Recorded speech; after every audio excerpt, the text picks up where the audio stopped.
दो चोर। राजा कृष्णदेवराय समय समय पर कारागृह का निरीक्षण करते रहते थे। इसी क्रम में जब एक दिन वे कारागृह का निरीक्षण कर रहे थे, तो एक कोठरी में बंद दो चोर उनके सामने हाथ जोड़कर खड़े हो गए और दया की भीख मांगने लगे। वे कहने लगे, महाराज, हम चोरी में माहिर हैं। चोरी के हर पैंतरे जानते हैं। राजीय चोरों के बारे भी जानकारी रखते हैं। यदि आप दया कर हमें छोड़ देंगे तो हम आपके गुप्तचर बन उन चोरों को पकड़वाने में आपकी सहायता करेंगे।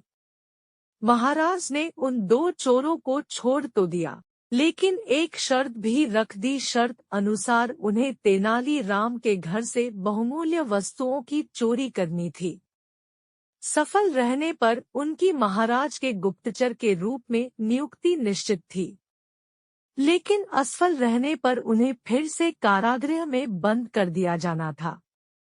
दोनों चोरों ने महाराज की शर्त स्वीकार कर ली। रात में तेनालीराम के घर के बगीचे में झाड़ियों के पीछे छुपकर बैठ गए और तेनालीराम के परिवार की सोने की प्रतीक्षा करने लगे। रात का भोजन ग्रहण करने के बाद तेनालीराम रोज की तरह अपने बाग में घूमने निकला, तो उसे झाड़ियों के पीछे कुछ हलचल महसूस हुई। तेनालीराम तीव्र बुद्धि का था। उसने अंदाज लगा लिया कि हो न हो घर में चोर घुस आए हैं, लेकिन वह सामान्य बना रहा। उसने चोरों को ये भनक नहीं लगने दी कि उसे उनके होने का आभास हो गया है। बगीचे का एक चक्कर लगाने के बाद वह घर के अंदर गया और पत्नी को इशारों इशारों में बता दिया कि घर में चोर घुस आए हैं। फिर चोरों की सुनाते हुए ऊंची आवाज में पत्नी से कहने लगा, सुनती हो, इन दिनों राज्य में चोरी की वारदात बढ़ गई है। हमें भी सतर्क रहना होगा। क्यों न हम तुम्हारे जेवर और अन्य बहुमूल्य वस्तुएं एक संदूक में भरकर कुएं में छुपा दें। कोई भी चोर कुएं में बहुमूल्य सामान होने की बात सोच ही नहीं पाएगा। पत्नी ने हामी भर दी। उसके बाद तेनालीराम एक संदूक लेकर बाहर आया और उसे जाकर कुएं में डाल दिया। झाड़ियों में छुपे चोरों ने तेनालीराम की बात सुन ली। वे बड़े खुश हुए कि अब तो आराम से वे तेनालीराम के घर से चोरी कर महाराज की शर्त पूरी कर लेंगे। वहीं बैठकर वे तेनालीराम के परिवार के सोने की प्रतीक्षा करने लगे। जब तेनालीराम का परिवार सो गया, तो वे झाड़ियों से निकले और कुएं के पास गए। वहां बाल्टी और रस्सी रखी हुई थी। बिना देर किए वे बाल्टी से कुएं का पानी निकालने लगे और बगीचे में फेंकने लगे। पूरी रात वे कुएं से पानी निकालते रहे। भोर हो गई, तब कहीं वे कुएं से संदूक निकालने में कामयाब हो सके। संदूक बाहर आ जाने के बाद उन्होंने खुशी खुशी संदूक खोलने लगे। लेकिन जैसे ही संदूक खुला, उनके आश्चर्य का ठिकाना नहीं रहा। उसमें जेवर या बहुमूल्य वस्तुएं नहीं, बल्कि पत्थर भरे हुए थे।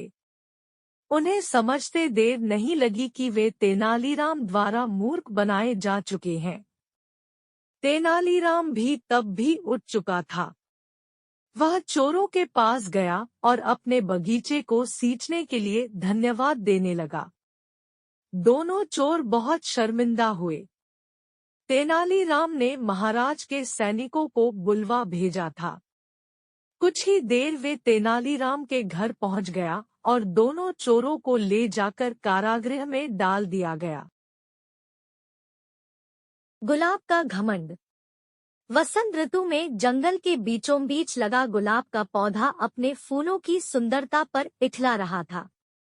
पास ही लगे चीड़, पाइन के कुछ पेड़ आपस में बातें कर रहे थे। एक चीड़ के पेड़ ने गुलाब को देखकर कहा, गुलाब के फूल कितने सुंदर होते हैं। मुझे मलाल है कि मैं इसके जैसा सुंदर नहीं हूँ। मित्र, उदास होने की आवश्यकता नहीं है। हर किसी के पास सब कुछ तो नहीं हो सकता। दूसरे चीड़ के उसकी इस बात का उत्तर दिया। गुलाब ने उनकी बातें सुन ली और उसे अपनी सुंदरता पर और गुमान हो गया। वह बोला, इस जंगल में सबसे सुंदर मैं ही हूँ। तभी सूरजमुखी के फूल ने उसकी इस बात पर आपत्ति जताते हुए कहा, तुम ऐसा कैसे कह सकते हो? इन जंगल में बहुत सारे सुंदर फूल हैं और तुम बस उनमें से एक हो। लेकिन सब मुझे देखकर ही तारीफ करते हैं। गुलाब ने इतराते हुए कहा, देखो इस नागफनी के पौधे को डोट, ये कितना बदसूरत है। इस पर तो कांटे ही कांटे हैं, कोई इसकी तारीफ नहीं करता। ये तुम किस तरह की बात कर रही हो? अब की बार चीड़ का पेड़ बोला, तुम्हें भी तो कांटे हैं, लेकिन फिर भी तुम सुंदर हो। गुलाब को इस बात पर गुस्सा आ गया। तुम्हें तो सुंदरता का मतलब ही नहीं पता। तुम इस तरह मेरे कांटों और उस नागफनी के कांटों की तुलना नहीं कर सकते। हम में बहुत फर्क है। मैं सुंदर हूँ और वो नहीं। तुम्हें घमंड चढ़ गया है गुलाब। इतना कहकर चीड़ के पेड़ ने अपनी डालियों दूसरी ओर झुका ली। इन सबके बीच नागफनी का पौधा चुपचाप रहा, लेकिन गुलाब ने गुस्से में अपनी जड़ें नागफनी के पौधे से दूर हटाने की कोशिश की, लेकिन ऐसा संभव नहीं था। कुछ देर प्रयास करने के बाद गुलाब ने चिढ़कर नागफनी के पौधे से कहा, तुम एक निरर्थक पौधे हो, तुममें न सुंदरता है न ही तुम किसी काम के हो। मुझे दुख है कि मुझे तुम्हारे पास रहना पड़ रहा है। गुलाब की बात सुनकर नागफनी को दुख हुआ और वह बोला, भगवान ने किसी को भी निरर्थक जीवन नहीं दिया है। गुलाब ने उसकी बात अनसुनी कर दी। मौसम बदला और वसंत ऋतु चली गई। धूप की तपिश बढ़ने लगी और पेड़ पौधे मुरझाने लगे। गुलाब भी मुरझाने लगा। एक दिन गुलाब ने देखा कि एक चिड़िया नागफनी के पौधे पर चोंच गड़ाकर बैठी है। कुछ देर बाद वह चिड़िया वहां से उड़ गई। वह चिड़िया ताजगी से भरी लग रही थी। गुलाब को ये बात समझ नहीं आई कि वह चिड़िया नागफनी पर बैठकर क्या कर रही थी। उसने चीड़ के पेड़ से पूछा, ये चिड़िया क्या कर रही थी? चीड़ के पेड़ ने कहा, ये चिड़िया नागफनी के पौधे से पानी ले रही है। ओह, लेकिन क्या इसके चोंच गड़ाने से नागफनी को दर्द नहीं हुआ होगा? गुलाब ने पूछा।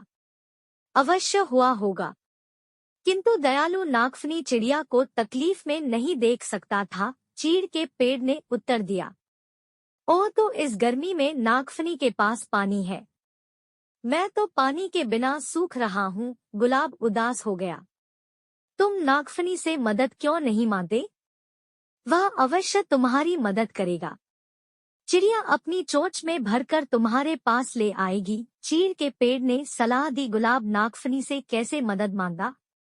उसने तो अपनी सुंदरता के घमंड में उसे बहुत बुरा भला कहा था, लेकिन तेज धूप में अपना जीवन बचाने के लिए आखिरकार एक दिन उसने नागफनी से मदद मांग ही ली। नागफनी दयालु था, वह मदद के लिए फौरन राजी हो गया।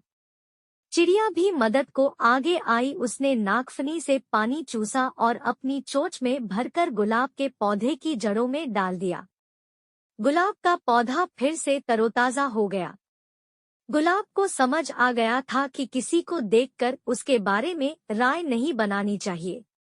उसने नागफनी से माफी मांग ली। सीख एक, किसी की शक्ल देखकर कोई राय नहीं बनानी चाहिए। इंसान की बाहरी सुंदरता नहीं बल्कि आंतरिक सुंदरता मायने रखती है। दो, हर किसी को भगवान ने अलग अलग गुणों से नवाजा है, इसलिए अपने गुणों पर अभिमान मत करो। एक दूसरे की सहायता से ही जीवन आगे बढ़ता है।